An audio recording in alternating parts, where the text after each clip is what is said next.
को मुख्यमंत्री सुखविंदर सिंह सुक्खू ने कल इस बजट को किस तरह से आप देखते हैं, कितना कर्मचारी चौहान साहब, मुख्यमंत्री सुखविंदर सिंह सुक्खू ने कल अपना दूसरा बजट पेश किया। तो इस बजट को किस तरह से आप देखते हैं, कितना कर्मचारी हताशे या बाकी वर्गों की बात की जाए तो क्या देखिए, पिछले कल 2024-25 के लिए माननीय मुख्यमंत्री सुखविंदर सिंह सुक्खू जी ने जो विधानसभा के पटल पर बजट रखा है, वो बजट 58,444 करोड़ का बजट है। और जो कि पिछले साल जो बजट था वो 56,000 करोड़ के आसपास का बजट था। लगभग 2,000 करोड़ का बजट जो है उसमें वृद्धि हुई है इस बार के बजट में। और ये जो बजट पेश किया गया, इस पर आपने देखा कि मिली जुली प्रतिक्रिया सभी की तरफ से आ रही है। और मैं ये कहूँगा कि जो बजट पेश किया गया है, ये बजट जहाँ कर्मचारियों में एक निराशा पनप रही थी कुछ समय से, उस निराशा को ख़त्म करने के लिए ये बहुत महत्वपूर्ण बजट है। इस बजट में मैं ये कहूँगा कि कर्मचारियों के लिए, युवाओं के लिए, किसानों के लिए, महिलाओं के लिए और जो वर्किंग क्लास है या लेबर क्लास है, उन सब का इसमें ज़रूर ध्यान रखा गया है। और कुल मिला के अगर कहा जाए तो ये एक सराहनीय बजट है। मैं ये कहूँगा, मैं इसलिए ये बात नहीं कह रहा कि मैं सरकार के पक्ष में ये बात कहना चाहता हूँ कि सरकार के हित के लिए एक बात या सरकार की वाहवाही में ये बात कह रहा हूँ, क्योंकि मेरा एक बड़ा सीधा सा फंडा रहता है, जहाँ कुछ कमियाँ दिखती है उन कमियों को भी हम उजागर करते हैं। क्योंकि अगर कर्मचारी संगठन के नेता के रूप में आप प्रतिनिधित्व कर रहे हैं, अपनी बात को रख रहे हैं, तो निश्चित तौर पे आपको उन बिंदुओं को ज़रूर उजागर करना चाहिए जो कर्मचारी हित में है। और जहां कर्मचारियों का अनहित हो रहा है, उन बिंदुओं की ओर भी सरकार का ध्यान आकर्षित करना हमारा कर्तव्य बनता है। कुछ पिछली साल आपने देखा होगा, पिछले 5 सालों में पिछली सरकार में कुछ कर्मचारी नेता सिर्फ सरकार की वाहवाही करने के लिए मीडिया में आते थे और वो झूठे आंकड़े भी बड़े अच्छे तरीके से प्रस्तुत कर लेते थे, जिससे सीधा सीधा कर्मचारियों का जो है अनहित हो रहा था, वो अनहित आज तक भी चला आया है। पर हमने तब भी जहाँ पे लगा कि कर्मचारियों का अनहित हो रहा है, कर्मचारियों का नुकसान हो रहा है, उन मुद्दों को तब भी उठाया। और आज भी जहाँ हमें लगता है कि कर्मचारियों के हितों के साथ खिलवाड़ हो रहा है, हम उन मुद्दों को आज भी संजीदगी के साथ उठाते हैं। मैं आपको बताना चाहूँगा कि माननीय मुख्यमंत्री से हम 1 जनवरी को मिले तो हमने अपनी बहुत ज़्यादा नाराज़गी जो है वो अपने मीडिया के माध्यम से भी देखी होगी, हमने जाहिर की कि कर्मचारियों के अंदर एक बहुत बड़ी निराशा है। कर्मचारियों को 12% का जो डीए है उसमें हम पीछे चल रहे हैं। कर्मचारी अपने एरियर की मांग कर रहे हैं, कर्मचारियों को वेतन विसंगतियों को लेकर आपकी तरफ नज़र दे रहे हैं। तो मतलब कर्मचारी वर्ग जो है वो, कुछ युवा वर्ग जो है वो एम्प्लॉयमेंट के लिए जो है सरकार की तरफ देख रहे हैं। तो इन सब बातों से की तरफ हमने सरकार का ध्यान आकर्षित किया था। एक बार नहीं, हमने बहुत बार किया। लेकिन जो एक निराशा बहुत समय से चल रही थी कर्मचारियों की, वो निराशा इस बजट के माध्यम से दूर हुई है। मुझे ये कहते हुए बड़ा संतोष या हर्ष हो रहा है कि जो पिछली सरकार में जुलाई 2022 का जो डीए पेंडिंग पड़ा हुआ था, उसको माननीय मुख्यमंत्री ने इस बजट में उसकी घोषणा की है, 4% डीए की। और क्योंकि ये डीए 2022 से पेंडिंग है, पिछली भाजपा सरकार से ये पेंडिंग पड़ा हुआ था, कर्मचारी लगातार इसकी मांग कर रहे थे, तो पिछले कल इस बजट में इसकी घोषणा हुई है और इसको 1 अप्रैल से देने की घोषणा हुई है। इसका हम स्वागत करते हैं। साथ ही साथ हम बार बार ये भी मांग सरकार से कर रहे हैं कि जो पिछली सरकार ने पे कमीशन लागू किया उसके जो एरियर का भुगतान है वो भी देर सबेर सरकार को देना पड़ेगा। सरकार के ऊपर एक बहुत बड़ी जिम्मेदारी और बहुत बड़ी लाइबिलिटी है, तो उसकी मांग भी हमने स्पेस पर माननीय मुख्यमंत्री सुखविंदर सुक्खू जी से की है और हमें पूरा विश्वास था कि इस बजट में इसके ऊपर भी उनका ध्यान जाएगा और कुछ प्रोविजन इस बजट में रखा जाएगा। उन्होंने उसके लिए भी इसकी घोषणा की, हम उसके लिए उनका स्वागत करते हैं।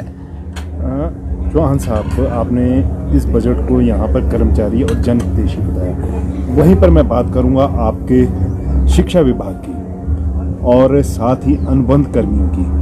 अनुबंध कर्मियों की बात की जाए, क्योंकि आप एक कर्मचारी नेता भी है, संयुक्त कर्मचारी महासंघ के नेता है, तो जो अनुबंध कर्मी हैं उनके कॉन्ट्रैक्ट को यहाँ पर 3 साल कर दिया गया है, जिससे कहीं ना कहीं अनुबंध कर्मी भी नाराज़ है। और अनुबंध कर्मियों का कहना था कि अगर ये जो नोटिफिकेशन जारी की गई थी, जब से ये नोटिफिकेशन जारी की गई थी, जो रह गए थे उनको कॉन्ट्रैक्ट में रेगुलराइज कर दिया जाता और बाद वालों पर वो पॉलिसी लागू होती है। वहीं पर आपने बात की कि जिस तरह से शिक्षा वर्ग की, तो एसएमसी भले ही 1900 रुपया उनका बढ़ाया गया, लेकिन वो इसका विरोध कर। मैं बिल्कुल आपकी बात एक एक करके इन सब बातों पे आना चाह रहा हूँ। आपने शिक्षा की बात पहले की, मैं शिक्षा की बात का जवाब देना, मैं सारे बजट के ऊपर थोड़ा सा चर्चा जरूर करना चाह रहा हूँ आपके साथ। देखिए, मैं एक फिर और बधाई हमारे जो शिक्षा मंत्री है रोहित ठाकुर जी को भी देना चाह रहा हूँ कि इस बार 58,000 करोड़ में 9,500 करोड़ के आसपास का बजट जो है शिक्षा के लिए आवंटित किया गया है। ये अपने आप में एक बहुत बड़ी बात है। इसके लिए कहीं ना कहीं इसका श्रेय जो है हमारे बहुत ही जुझारू शिक्षा मंत्री रोहित ठाकुर जी को भी जाता है, जिनके मार्गदर्शन में इस तरह का एक विजन शिक्षा के क्षेत्र में आगे बढ़ाया जा रहा है कि शिक्षा में जो है अभी आप देखेंगे कि लगभग 1100 पद जो है वो टीजीटी के बैच वाइज भरने वाले हैं, 900 के आसपास जो है जेबीटी के पद बैच वाइज वो भी भरने जा रहे हैं।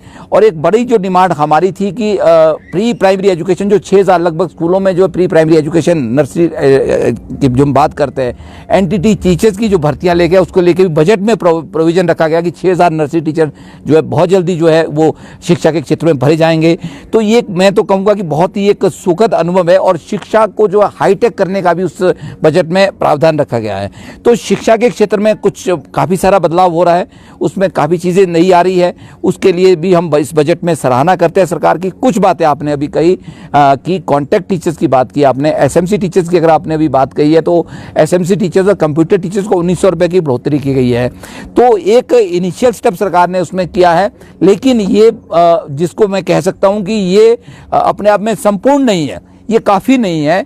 मैं इसकी भी मांग करता हूँ कि जो एसएमसी टीचर्स, आप सबके चैनल के माध्यम से ये बताना चाहता हूँ, जो एसएमसी टीचर्स हमारे धरने पे बैठे हैं, सरकार उनकी तरफ ध्यान दे और उनकी मांगों को भी पूरा करे। ये लंबे समय से ये वर्ग जो है वो शोषित है, कंप्यूटर टीचर्स का वर्ग शोषित है। मुझे विश्वास भी है कि ये सरकार जिस तरह से कर्मचारी हितैषी होने का बार बार प्रमाण माननीय मुख्यमंत्री ने दिया है, पुरानी पेंशन की बहाली की है, इन दो वर्गों का, दो ही वर्ग हमारे पास बचे हुए हैं, इनका ज़रूर सरकार इनकी तरफ ध्यान देगी। और एक वर्ग जो हमारे पास पंचायती राज में है बचा हुआ, जिनको जिला परिषद कैडर में डाला गया है, पिछले बार उन्होंने बहुत धरने किए, हमने उसका समर्थन किया, हम उनके धरनों में भी गया। इस बार भी उनकी ये बार मांग हुआ है कि हमें जो है पंचायती राज में लिया जाए, जिला परिषद से हटा के उनको नियमित किया जाए, उनको नियमित स्केल दिया जाए। मैं उनके भी आज आपके चैनल के माध्यम से उनका भी समर्थन करता हूं, उनको भी नियमित स्केल दिया जाए, उनको पेंशन के दायरे में लाया जाए। कुछ वर्ग और जो बच जाते हैं, जैसे बिजली बोर्ड का वर्ग है, उसको की पेंशन का मुद्दा है, उसके ऊपर सरकार ध्यान दे। और अभी इस बजट में माननीय मुख्यमंत्री उसकी ज़रूर उस तरफ भी ध्यान देंगे और आने वाले जो बजट के जो हमारे बजट की चर्चा होनी है उसमें ज़रूर बिजली बोर्ड का जिक्र मुख्यमंत्री करेंगे। मैं संयुक्त कर्मचारी महासंघ का प्रदेश अध्यक्ष होने के नाते मेरा दायित्व बनता है जितने भी विभाग और कर्मचारी जो इस बजट में कवर नहीं हुए उनकी तरफ माननीय मुख्यमंत्री का ध्यान हम आकर्षित करेंगे। हम जल्दी उनसे मिलेंगे भी। और इसके साथ कॉन्टैक्ट की जो बात आपने कही, बड़ी इंपॉर्टेंट बात आपने कही है, कॉन्टैक्ट टीचर्स। मैंने कहा कि कर्मचारी नाराज थे। देखिए, हम सरकार को झूठे आईना दिखाने वाले आदमी नहीं, हम जहां गलत है वहां गलत भी बोलते हैं। हमने मुख्यमंत्री जी को इस बात की तरफ भी ध्यान आकर्षित किया कि कॉन्ट्रैक्ट का 2 बार टेन्योर था, उनका 2 फेज रेगुलेशन के थे, एक 31 मार्च वाला था, 31 सितंबर की नियमिति की डेट थी, उसको हटा दिया गया है। हम उसको रिस्टोर करने की मांग कर रहे हैं कि यथावत उसको रखा जाए, 2 साल का पीरियड जो था उसको, उसमें कोई छेड़छाड़ ना हो। इस तरह के मुद्दे हैं तो इसमें भी सरकार जरूर इस पर गौर करेगी। हम इसको दोबारा से सरकार के माध्यम से रखेंगे और बजट में कुछ चीज़ें छूट गई है उसको बजट में या मुख्यमंत्री अपने भाषण में उन चीज़ों को ऐड कर सकते हैं, ऐसा प्रोविज़न है। हम मुख्यमंत्री के ध्यान में कुछ बातें लाएंगे और बड़ा अच्छा बजट है। दिहाड़ीदारों के लिए भी बड़ा अच्छा है, जो बेचारा बहुत हमारा निम्न तबका था, मनरेगा में जो लोग काम करते थे उनकी 60 रुपये दिहाड़ी बढ़ा दी गई, बहुत बड़ा एक बात है। बाकी सबके लिए जो है बजट में कहीं ना कहीं जो है उसमें प्रोविज़न किया गया है। गरीब लोगों के लिए मकान बनाने के लिए पैसों की राशि बढ़ा दी गई है और बहुत सारी चीज़ें इस बजट में सामने आई है। हम कुल मिला के इस बजट की जो है सराहना करते हैं और जो वर्ग छूट गए हैं उन वर्गों के लिए जो है सरकार ज़रूर इसमें ध्यान देंगी और एक जो हमारा एरियर की मांग है उसमें सरकार, मुख्यमंत्री ने कह ही दिया बजट में कि हम इसको देंगे, और कब देंगे उसके ऊपर थोड़ा सा सरकार को हमें समय समय पे उस तरफ ध्यान देने की ज़रूरत है। धन्यवाद।